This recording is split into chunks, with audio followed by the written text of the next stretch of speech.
Gert, hvad skal vi? Ja, hvad skal vi? Vi ved det ikke. Vi er blevet inviteret af vores elever til et eller andet hygge noget. I kan lige se, hvad der lige skal her. Nu går vi ind. Okay, vi har planlagt noget for vores drengeleder, Gert og Trygvi, og lige om lidt så kommer de ind til en mega hyggelig bord herinde i loungen, hvor vi har serveret, hvor vi simpelthen bliver mega god mad og forret og hovedret, og det bliver bare sådan en rigtig mandemåltid. Så det bliver mega godt.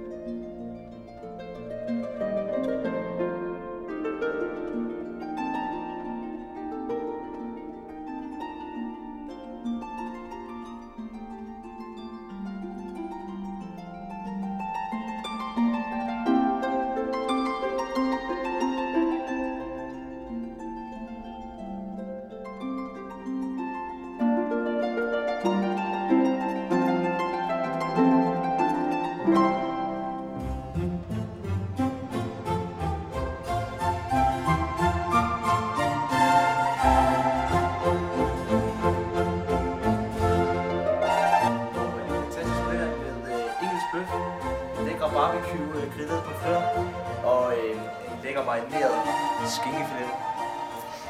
Selvfølgelig med tilbehør cola og whiskysauce, salt og peber.